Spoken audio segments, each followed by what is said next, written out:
최동호, 스포츠 평론가 앵커 보통 1%의 확률이라 고 얘기했습니다. 정말 놀라운 결과였습니다. 우리 대표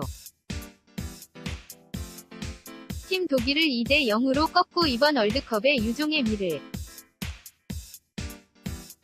거뒀는데요. 최동호 스포츠 평론가와 함께 자세한 이야기 나눠보겠습니다. 안녕하세요. 인터뷰 안녕하세요. 앵커 제가 얘기를 했습니다마는 1%의 확률이라고 보통 얘기를 했었어요. 그런데 우리 대표팀이 이렇게 쉽게 으리라고 생각 못했는데 어제 경기 어떻게 평가를 하고 싶으신지요? 인터뷰 어제 경기는 그러니까 우리가 영화를 봤을 때 감동 깊게 보면 영화 끝나더라도 쉽게 자리에서 일어서지 못하죠. 엔딩 크레딧이 올라가는 걸 보면서 마지막까지 지켜봐야지 그런 여운을 느끼고 싶은데 어제 같은 경우는 우선 분석이나 이런 논리적인 면보다도 이겼다는 기쁨 자체를 온 국민이 오래 갖고 가고 싶어 하는 그런 승리가 아닐까 생각이 들고요. 기적이라고 표현해도 전혀 틀린 말은 아니었습니다. 그러니까 독일 대표팀의 전력이 어제 워스트를 발휘한 가장 못한 갖고 있는 전력보다 못한 경기력이었는데 우리 대표팀도 경기 시작 전까지 불안했었거든요. 왜냐하면 기성용 선수가 빠진 겁니다. 그 자리에 센터백 부분에 장현수 선수가 나갔고요. 포백 두 자리에 홍철과 윤영선 선수가 올라왔는데 이 두 선수도 경기에 많이 뛰었던 선수가 아닙니다. 선발 멤버만 보면 불안할 수도 있는 시작을 했는데요. 뚜껑 열고 딱 보니까 전반 15분 정도까지 하는 걸 보니까 우리 선수들이 오히려 몸싸움하고 태클하고 미드 필드에서 압박하고 주도권 싸움을 벌이더라 이 얘기죠. 그걸 보면서 오늘은 지고 이기고를 떠나서 우리 선수들이 우리가 할 수 있는 걸 보여주겠구나 그런 느낌이 들었는데 결국 2대0으로 이기면서 기적과 같은 승리의 마음속 이 확 시원해지는 그런 통쾌한 경기였죠. 앵커 마음속이 시원해졌습니다마는 진작부터 이렇게 했으면 하는 아쉬움 도 있었어요. 갑자기 이렇게 경기력이 좋아진 이유는 뒤에 있을까요? 인터뷰 아쉽죠. 아쉬운데 우리 선수 들의 경기력이라는 측면을 조금 설명을 드리면 우리 대표 팀이 이 경기력을 100으로 했을 때 모든 경기에서 100을 발휘하지는 못하죠. 경기 상대에 따라서 더 잘할 수도 있고 또 대표팀의 플레이에 따라서 못할 수도 있기는 한데요. 어제 같은 경우는 최상치를 보여준 겁니다. 이런 요인이 뭐가 있냐라고 한다면 예를 들면 객관적 인전력의 지표, 부상이라든지 선수들 체력 또 날씨도 있겠지만 어제 같은 경우에는 더 이상 우리가 이대로 물러날 수는 없다라는 정신력이라든지 하나로 결집된 마음이 있었다고 보고요. 그게 경기 시작서부터 강한 몸싸움 과 태클로 나왔다고 봅니다. 이번 대회에서 가장 아쉬웠던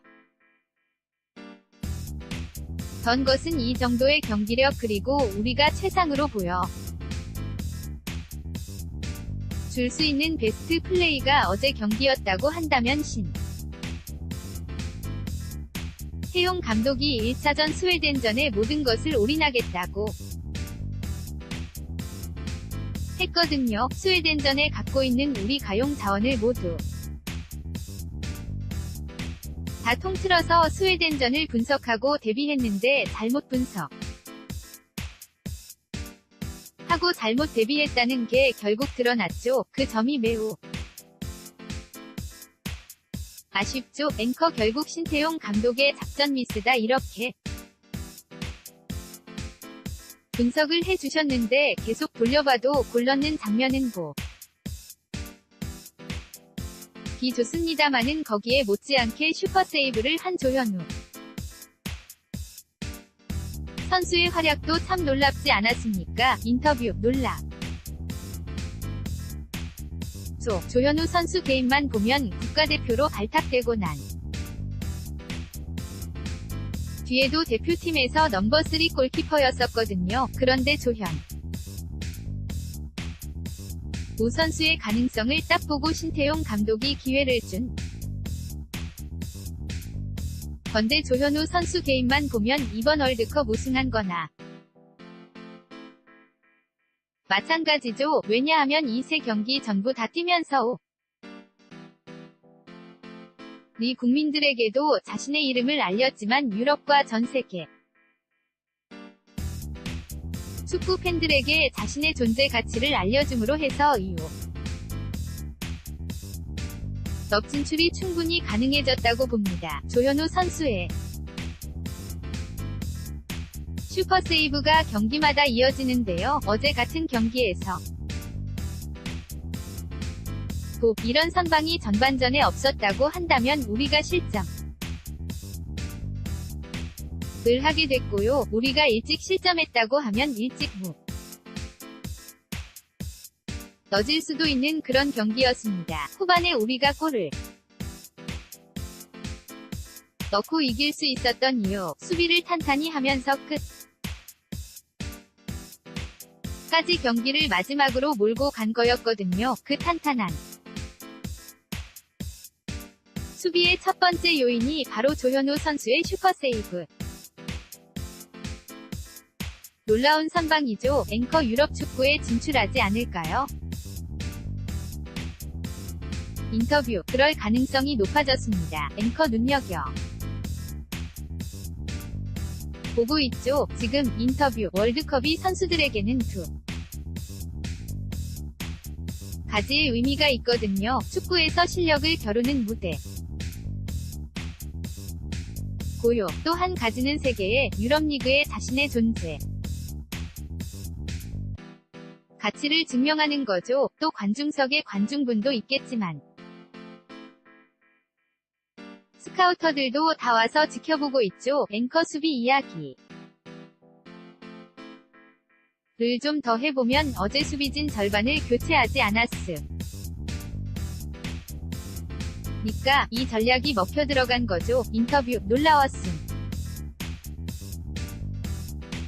홍철. 또 장현수 선수가 올라가고 김영권, 윤영 선, 또 이용 선수. 이 조합이 새롭게 가동된 거였거든. 이렇게 탄탄한 수비력을 보여줄 수 있을지 또 기대를 하지 못한 만큼 뛰어난 경기력을 보여줬고요. 수비에 선은 첫 번째로 선수들 간의 호흡이 잘 맞아야 되거든요. 그런데 제가 지적하고 싶은 것은 물론 포백라인 4명 의 수비력도 놀라웠지만 수비는 수비수들만이 하는 거나 이거든요. 그러니까 우리가 공을 빼앗겼을 때 골키퍼를 제외한 10명의 선수가 수비를 하는 건데 수비수들만이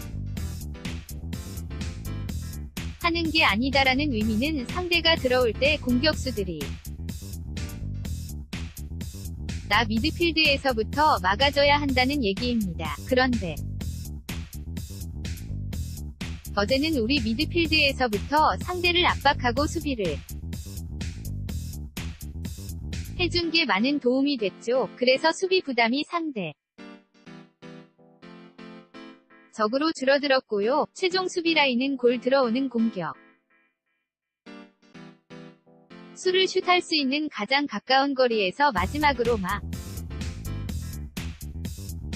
마크하는 게 임무인데 이런 임무도 최종 수비 라인에서 대로 잘 처리를 해줬습니다. 앵커 이번 월드컵에서 우리가 VAR이라고 하는 화면 판독 시스템에 대해서 불만이 많았었는데 어제는 결정적인 도움을 받았습니다. 인터뷰 그게 두 가지 의미가 있다고 보거든요. 어제 만약 VAR이 없었다고 한다면 경기가 무승부로 끝났을 수도 있다고 봅니다. 그러니까 첫 번째 골이 오프사이드로 무효될 수도 있는 상황이었거든요. 여기서 기회를 잡아서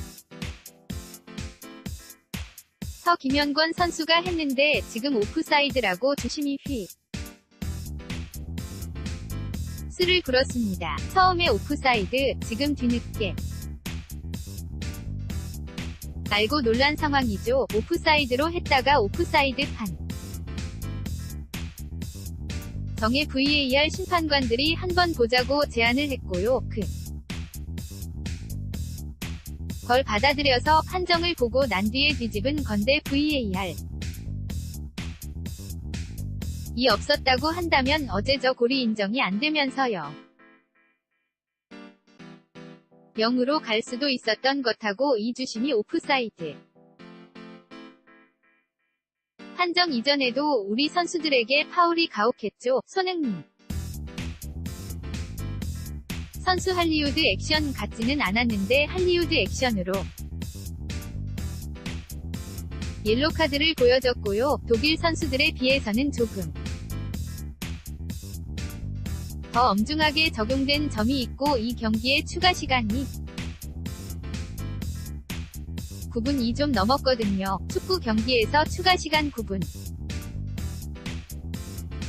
넘게 가는 경우는 거의 이례적입니다. VAR이 우리도 한 번 온 적이 있지만 유독 모로코, 세르비아, 이란